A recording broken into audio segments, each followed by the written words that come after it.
Good morning friends, మీరు చూస్తున్నారు Telugu YouTube channel. మనం ఈరోజు ఫిజిక్స్లో తర్వాత అంటే 2018 డిఎస్సి ఆధారంగా చూసుకున్నట్లయితే మొదటి స్థానంలో కాంతి అనేది ఉంది. రెండో ప్లేస్లోకి వచ్చేసరికి చలనాల గురించి ఎక్కువ ప్రశ్నలు అడిగినటువంటి ఏరియాగా మనం చెప్పొచ్చు. ఈరోజు చలనాల గురించి మాట్లాడదాం. మనం లోయర్ క్లాసెస్ నుండి హయ్యర్ క్లాసులకు వద్దాం. చలనాల గురించి మనం చెప్తే అసలు చలనము అంటే ఏమిటో ముందు మనకి ఒక అవగాహన ఉండాలి. చలనము అంటే ఒక వస్తువు అనేది ఒక స్థానం నుండి ఇంకో స్థానానికి కదలడం అని చెప్పుకుంటాం. కానీ 9వ తరగతిలోకి వచ్చేసరికి దీనికి కంప్లీట్గా వివరణ ఇవ్వడం జరుగుతుంది. చలనము అంటే ఏంటి అంటే ఒక వస్తువు ఎప్పుడు చలిస్తుందని చెప్పవచ్చు. అసలు చలనాలు ఎన్ని రకాలుగా ఉంటాయి మనకు అక్కడ చెప్పడం జరిగింది. చలనము అనేది మనం చెప్పాలనుకుంటే ఇది ఒక పరిశీలకుడికి మరియు పరిశీలింపబడే ఉండే వస్తువుకి మధ్య ఉన్నటువంటి అవినాభావ సంబంధంగా చెప్పడం జరుగుతుంది. ఫర్ ఎగ్జాంపుల్ చూద్దాం. ఇక్కడ ఒక కారులో ఇద్దరు వ్యక్తులు కూర్చొని ఉన్నారు, అలాగే ఒక చెట్టు పక్కన ఒక మనిషి నించుని ఉన్నాడు అనుకుందాం. కారులో వెళ్తున్న వ్యక్తులు ఆ చెట్టు పక్కన ఉండే మనిషిని చూస్తే ఎలా అనిపిస్తుంది? మనకి చెట్టు మనిషి రెండు కూడా చలనంలో ఉన్నట్టు మనకు కనిపిస్తుంది. కానీ అదే వ్యక్తి చెట్టు పక్కన ఉన్న వ్యక్తి కారులో ఉండే వ్యక్తులను చూశారు అనుకుందాం, కారులో వెళ్ళిపోతుంది అంటే కారులో ఉన్న వ్యక్తులు చలనంలో ఉన్నారని చెప్పుకుందాం. నిజానికి కారులో ఉన్న ఇద్దరు వ్యక్తులు ఒకరినొకరు చూసుకున్నారు అనుకోండి, వాళ్ళిద్దరు కదలకుండానే ఉంటారు. అంటే ఇక్కడ ఏమైంది? వస్తువులు అన్నీ అంటే వ్యక్తులు అనే వాళ్ళు పరిశీలించేటప్పుడు కూడాను వివిధ సందర్భాల్లో ఏమైంది చలనంలో ఉంది లేదు అని మనం కన్ఫ్యూజ్ అవుతాం. అందుకే మనకి చలనము అంటే ఇక్కడ కొత్త పదం తీసుకురావడం జరిగింది, అదే సాపేక్షము. సాపేక్షము అంటే ఏమిటి? ఇది పరిశీలకుడికి పరిశీలింపబడే వస్తువుకి మధ్య ఉండేటటువంటి అవినాభావ సంబంధంగా చెప్పడం జరుగుతుంది.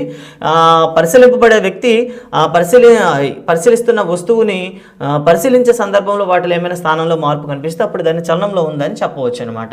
అయితే చలనాలు మనకి ఎన్ని రకాలుగా ఉంటాయి. సో లోయర్ క్లాస్కి వచ్చేసరికి మనకి వృత్తాకార చలనాల గురించి మనం ఉంటాం, వీటిని భ్రమణ చలనం అని కూడా అంటాం.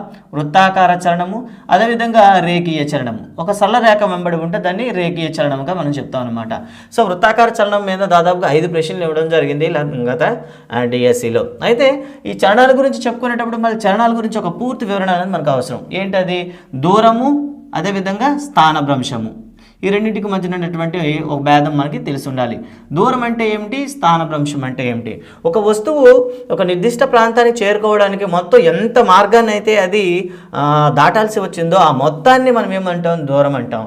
కానీ వస్తువు ప్రారంభ స్థానం నుండి అంతిమ స్థానానికి మధ్యలో ఉండే కనిష్ట దూరాన్ని మనం ఏమని పిలుస్తాం? స్థానభ్రంశం అంటాం. సో ఇక్కడ దూరం అంటే ప్రయాణించిన దూరం అని చెప్తాం. అదేవిధంగా స్థానభ్రంశం అంటే తొలి తుది స్థానాల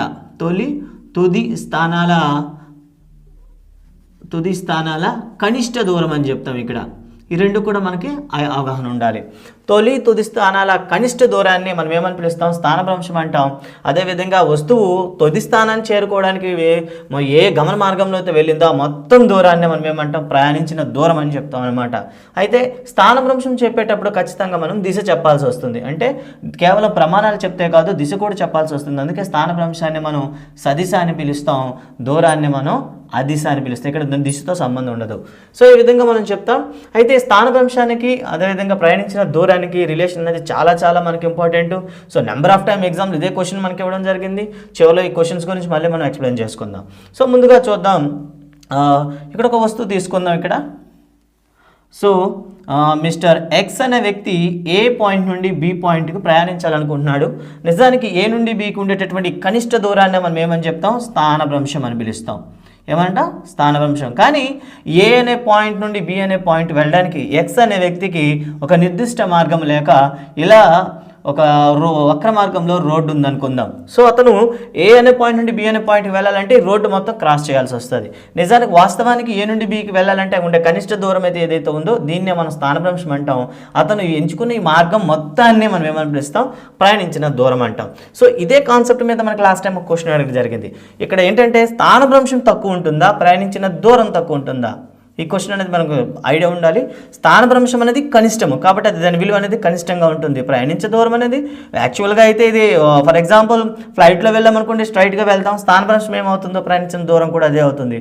బట్ ఇక్కడ ఇంకే వెహికల్ తీసుకున్నా ఏమవుతుందంటే స్ట్రైట్ మార్గం మనకి అందుబాటులో ఉండకపోవచ్చు. సో లాస్ట్ డిఎస్లో అడిగిన క్వశ్చన్ ఇప్పుడు మీరు స్క్రీన్ పైన చూస్తూ ఉన్నారు. ఎప్పుడైనా సరే మీకు లాస్ట్ డిఎస్సిలో క్వశ్చన్ దీనిపైన అడగడం జరిగింది. ఈ క్వశ్చన్ మీకు స్క్రీన్ పై కనిపిస్తూనే ఉంది. ఈ క్వశ్చన్లో మనకి ఏం అడిగాడంటే ఎప్పుడైనా సరే ఒక వస్తువు ప్రయాణించిన దూరానికి స్థానభ్రంశానికి ప్రయాణించిన దూరానికి మధ్యన ఏ నిష్పత్తి ఉంటుంది? సో అడిగింది ఏంటండి? ప్రయాణించిన దూరము అదేవిధంగా అది పొందిన స్థానభ్రంశం, ఈ రెండింటి మధ్యన రిలేషన్ ఏముంటుంది? ఎప్పుడు కూడా డిస్ప్లేస్మెంట్ స్థానభ్రంశం ఏదైతే కనిష్టంగా ఉంటుంది, అదేవిధంగా ప్రయాణించిన దూరము ఎక్కువగా ఉంటుంది. అలా అయినప్పుడు వాటి మధ్యన నిష్పత్తి స్థానభ్రంశం అనేది కనిష్టంగా ఉంటే ప్రయాణించిన దూరం అనేది కాస్త ఎక్కువగా ఉంటుంది. సో అక్కడ స్ట్రైట్ మార్గం ఉంటే రెండు ఈక్వల్ అవుతాయి, లేదు అనుకోండి కాస్త ఎక్కువ అవడానికి అవకాశం ఉంటుంది. ఇది మనకి అడిగిన క్వశ్చన్. ఇక ఇదే క్వశ్చన్ అనేది మనకి వృత్తాకార చలనం మీద చాలాసార్లు అడిగాడు. సో వృత్తాకార చలనాల మీద ఈ స్థానభ్రంశము ప్రయాణించిన దూరం ఏ విధంగా చెప్తాం? సో ఉదాహరణకి ఒక వక్ర మార్గం తీసుకుందాం, ఇక్కడ వృత్తాకార మార్గం తీసుకుందాం. ఇలా ఒక వృత్తాకార మార్గం ఉందనుకుందాం. ఈ వృత్తాకార మార్గం యొక్క వ్యాసార్థం r అనుకుందాం. సో మిస్టర్ ఎక్స్ అనే వ్యక్తి ఈ వృత్తాకార మార్గంలో తిరుగుతున్నాడు అనుకుందాం. సో హాఫ్ రౌండ్ తిరిగిన తర్వాత తను ఎక్కడికి వస్తాడండి? సో హాఫ్ రౌండ్ అనేసరికి ఏమవుతుంది? ఇక్కడికి వచ్చాడు. సో ఏ అనే మొదటి పాయింట్లో ఎక్కడ ఉన్నాడు? ఇక్కడ ఉన్నాడు. సో రెండోసారికి వచ్చింది ఎక్స్ డాక్స్, ఇక్కడికి వచ్చాడు అనుకుందాం. నిజానికి తను పొందిన స్థానభ్రంశం ఎంత? తను ప్రయాణం చేసిన దూరం ఎంత? సో వృత్తాకార మార్గంలో ఉంది కాబట్టి దీని యొక్క చుట్టుకొలతకు మనం ఫార్ములా కడతాం. ఏంటంటే చుట్టుకొలత ఫార్ములా, దాని వృత్త పరిధి అంటాం 2πr. నిజానికి ఇది అర్ధవృత్తం, అంటే హాఫ్ రౌండ్ కొట్టాడు కాబట్టి అందులో సగం ఉంటుంది, అంటే తను ప్రయాణించిన దూరం πr. తను ప్రయాణించిన దూరం πr అవుతుంది. నిజానికి తన స్థానభ్రంశం ఎక్కడ చెందాడండి? ఇక్కడ నుండి ఇక్కడికి రావడం జరిగింది. అంటే ఇక్కడ నుండి ఇక్కడికి మనకు వ్యాసార్థం r అంటాం, ఇక్కడ నుండి ఇది r అంటాం. అంటే మొత్తం తను పొందిన స్థానభ్రంశం 2r అని చెప్తాం. సో స్థానభ్రంశం అనేది 2r అవుతుంది, ప్రయాణించిన దూరం అనేది πr అవుతుంది. సో లాస్ట్ డిఎస్సిలో ఇదే క్వశ్చన్ అడిగాడు, మీకు స్క్రీన్ పైన మీకు కనిపిస్తూ ఉంటుంది.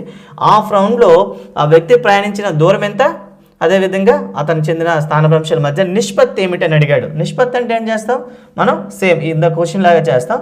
సో ప్రయాణించిన దూరము బై స్థానభ్రంశము. సో దూరం ఎంతండి? సో πr అవుతుంది.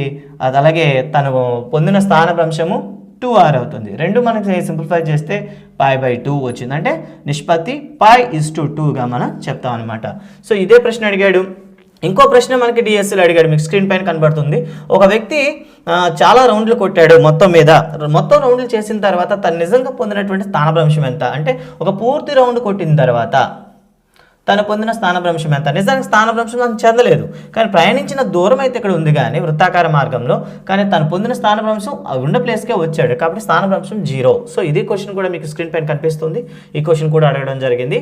అదేవిధంగా ఒక గోడ గడియారం యొక్క పెద్ద ముళ్ళు యొక్క వ్యాసార్థము R అని ఇస్తూ అది 1 గంటలో చేసినటువంటి ప్రయాణించిన దూరం ఎంత అని అడిగాడు. ప్రయాణించిన దూరం అంటే ఏముంది? ఇక్కడ వృత్త పరిధి కట్టేస్తాం. డైరెక్ట్గా ఏమవుతుంది? ప్రయాణించిన దూరం 2πr అని చెప్తాం క్లియర్గా.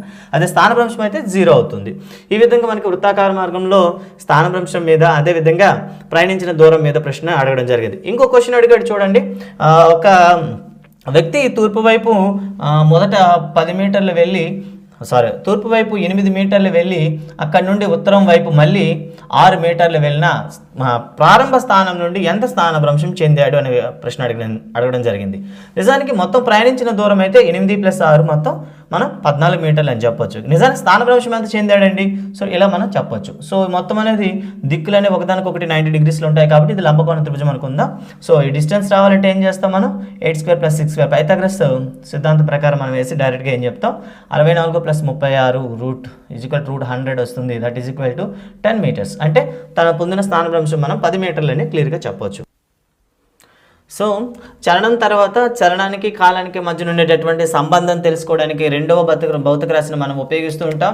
అది ఒకటి వడి అని చెప్తాం, ఇక రెండవది వేగం అని చెప్తాం. వడికి వేగంకి సంబంధం ఏమిటి? వడి అనేసరికి ఇది ఒక అదిశ, అలాగే వేగం అనేది సదిశ. సో వడిని మనం స్పీడ్గా మనం చెప్తాం, అదేవిధంగా వేగాన్ని మనం వెలాసిటీగా మనం చెప్తాం. వడి అనేసరికి మనకు దూరం, అంటే అది ప్రయాణం చేసిన దూరము బై కాలం వేసి మనం భాగించినట్లయితే మనకి ఖచ్చితంగా మనకు వడి వస్తుంది. అదేవిధంగా వేగం రావాలంటే స్థానభ్రంశాన్ని మనం ఏం చేయాలి? కాలంతో మనం భాగించినట్లయితే మనకి అక్కడ ఉండేటటువంటి వేగం వస్తుంది. So speed is equal to distance by time అని చెప్తాం. అదే వేగం is equal to displacement by time అని చెప్తాం. రెండింటికి ప్రమాణాలు ఒకటే, మీటర్ బై సెకండ్ అని చెప్తాం. అయితే ఒక విషయం ఇక్కడ ఒకసారి ఇక్కడ ఏ అనే పాయింట్ దగ్గర మిస్టర్ ఎక్స్ అనే వ్యక్తి ఉన్నాడు, బి అనే పాయింట్ దగ్గరికి తను ప్రయాణం చేస్తున్నాడు. అయితే ప్రారంభంలో తన వేగం 5 మీటర్లు పర్ సెకండ్ ఉంది అనుకుందాం.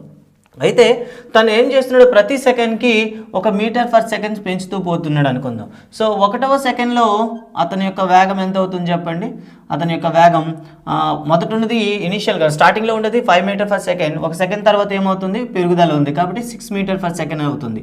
సో 2వ సెకండ్ తర్వాత ఏమవుతుంది చెప్పండి, అయింది మరొకటి యాడ్ అవుతుంది అంటే 7 మీటర్ పర్ సెకండ్. ఇలా వేగంలో పెరుగుదల ఉంటే, అలాగే 3rd సెకండ్లో తన వేగం ఎంత అవుతుందండి, 8 మీటర్ పర్ సెకండ్ అని చెప్తాం. అదే 4th సెకండ్ ఎండింగ్లో తన వేగం ఎంత అవుతుంది, 9 మీటర్ పర్ సెకండ్ అవుతుంది. సో ఇక్కడ ప్రతి సెకండ్కి ఏమవుతుంది, తన వేగంలో మార్పు అనేది వస్తుంది. సో వేగంలో మార్పు వచ్చేటప్పుడు ఆ మార్పును మనం లెక్కించడానికి ఏం ఉపయోగిస్తాం, ఒక కొత్త భౌతిక రాశిని ఉపయోగిస్తాం. దాన్నే త్వరణం అని పిలుస్తాం. త్వరణం అనేది ఎలా ఫైండ్ అవుట్ చేయాలంటే, మనం ఒకటి తుది వేగము ఫైనల్ వెలాసిటీ మైనస్ తొలి వేగము, సో ఇనీషియల్ వెలాసిటీ అని చెప్తాం, బై టీ అని చెప్తాం. అంటే తుది వేగము మైనస్ తొలి వేగము బై కాలం అని వేయాల్సి వస్తుంది. That is v minus u by టీగా మనం రాస్తాం. వి అంటే ఫైనల్ వెలాసిటీ అంటాం, తుది వేగం అంటాం. యూ అనేసరికి ఇనీషియల్ వెలాసిటీ యూ అంటాం.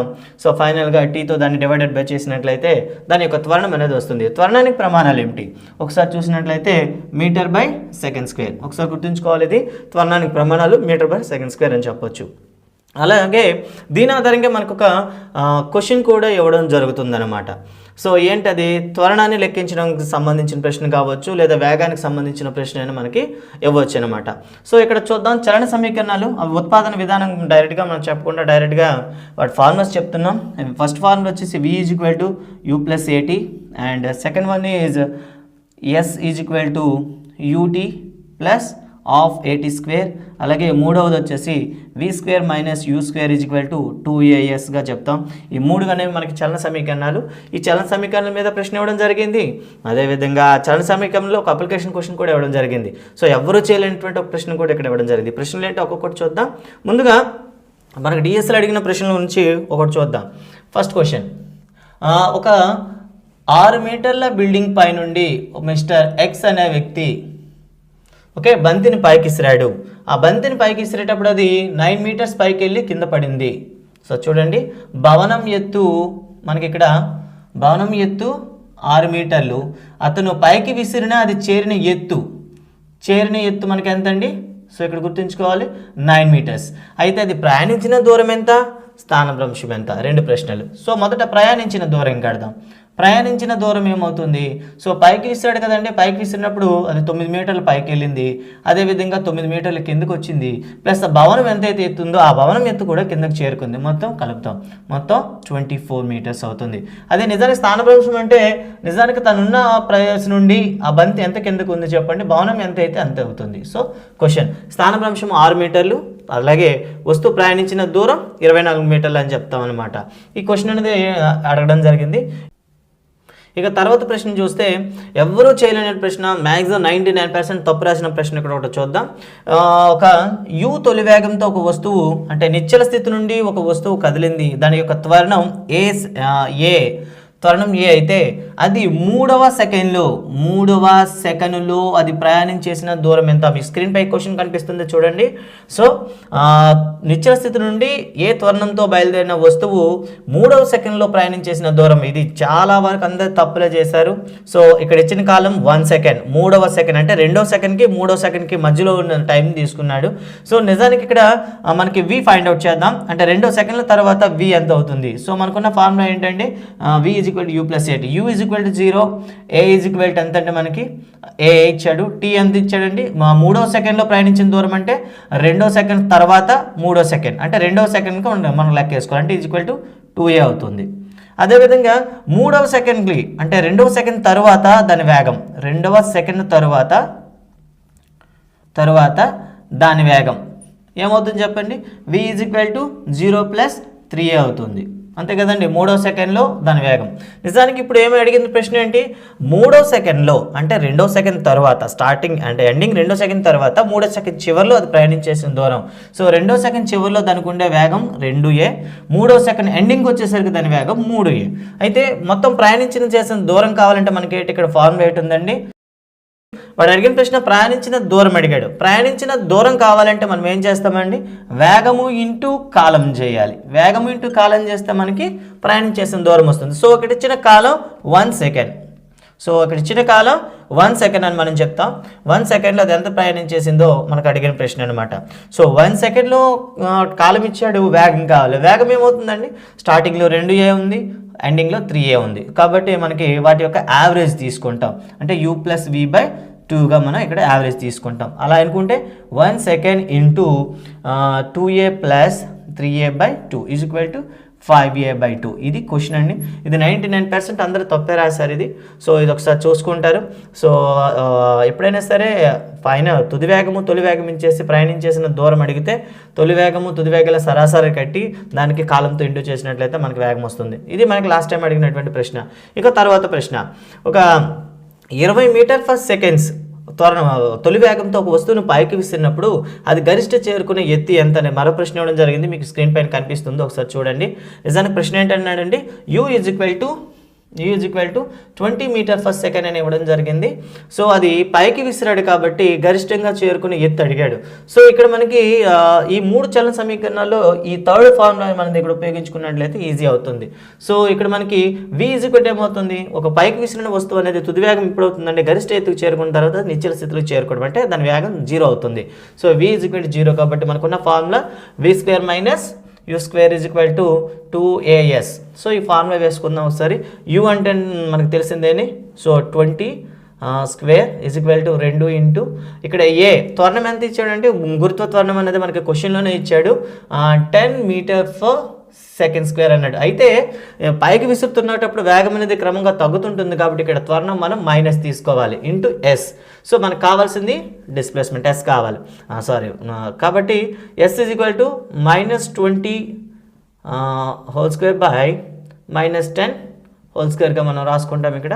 సో ఇక్కడ ఇంటూ 2, దీన్ని సింప్లిఫై చేసినట్లయితే మనకి మైనస్ క్యాన్సిల్ అవుతుంది. సో 400/20గా మనం చెప్తాం. 0 0 2 1 220 అంటే 20 మీటర్లుగా మనం చెప్పడం జరుగుతుంది. ఈ క్వశ్చన్ కూడా మనకి లాస్ట్ డిఎస్లో అడిగిన ప్రశ్నే. సో మీకు ఇంతవరకు మనకి చలనాల మీద వచ్చేటటువంటి ప్రశ్నల గురించి మనం చెప్పుకున్నాం. సో ఈ క్వశ్చన్లన్నీ కూడా ఒకసారి మీరు చూడండి. అదేవిధంగా మా తర్వాత వచ్చే వీడియోలో దీనికి సంబంధించి మొత్తం విశ్లేషణ లెసన్ అనేది మీకు వస్తుంది. అది కూడా మీరు చూసి మీ సందేహాలను నివృత్తి చేసుకోగలరు. ఇక ముందు వచ్చే వీడియోస్ మిస్ కాకుండా ఉండాలంటే దయచేసి సబ్స్క్రైబ్ చేసుకోండి.